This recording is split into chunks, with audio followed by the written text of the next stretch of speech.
ડસા junction Ramji મંદિર પાછળ મુકેશભાઈ કોળવાળા ઘર સાઈડમાં ખુલ્લી ગટરને બંધ કરાતા ખુશી વ્યક્ત કરી. ઘણા વર્ષોથી ગટર ખુલ્લી હતી, જેમાં મચ્છર તેમજ ગંદકી વધારે દેખાતી હતી અને પ્રાપ્ત માહિતી મુજબ સ્થાનિકોનું કહેવું છે કે 60 થી 70 વર્ષથી ગટરની સમસ્યા હતી. તેવા ડસા જંકશન ઉપસરપંચ કપિલભાઈ કોલેતર દ્વારા સ્થાનિકોની સમસ્યા દૂર કરવા તાત્કાલિક ધોરણે ગટર કામ મંજૂરી કરાવીને ગટર બંધ કરાતા સ્થાનિકોએ ખુશી વ્યક્ત કરી.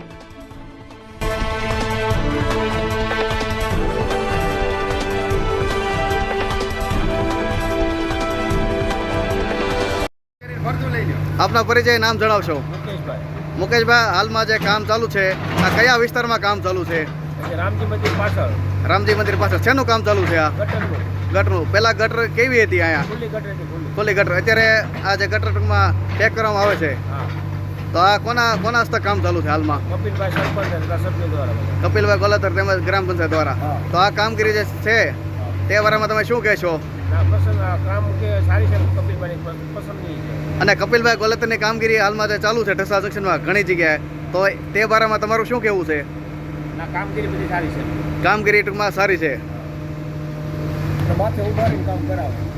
ટૂંકમાં પોતે કપિલભાઈ પોતે ઉભા રહીને ટૂંકમાં કામ કરાવે છે. આપણી સામે બોટાદ જિલ્લાના ઢસા જંકશનના સ્થાનિક છે. આપનું નામ પરિચય જણાવશો. તમારું નામ જણાવશો. પોપતભાઈ, આ જે અત્યારે કામ ચાલુ છે એ શેનું કામ ચાલુ છે? ગટર લાઈન. ગટર લાઈન. એટલે ગટર લાઈન પહેલા હતી કે નહોતી અહીંયા? આ નહોતી, અમારે પાસે 40 વર્ષનો હતી જ નહીં. 40 વર્ષ. એટલે ગટર લાઈન હતી ખરી, પણ ખુલ્લી હતી કે પેક હતી? ખુલ્લી જ હતી. ખુલ્લી હતી. તો આ કામગીરી જે અત્યારે ચાલુ છે એ કોના હસ્તક ચાલુ છે? અમારે સરપંચ અને ઢસા જંકશન ગ્રામ પંચાયત હસ્તક કામ ચાલુ છે. તો આ કામગીરી જે થાય છે તે બારામાં તમે શું સંદેશો આપશો?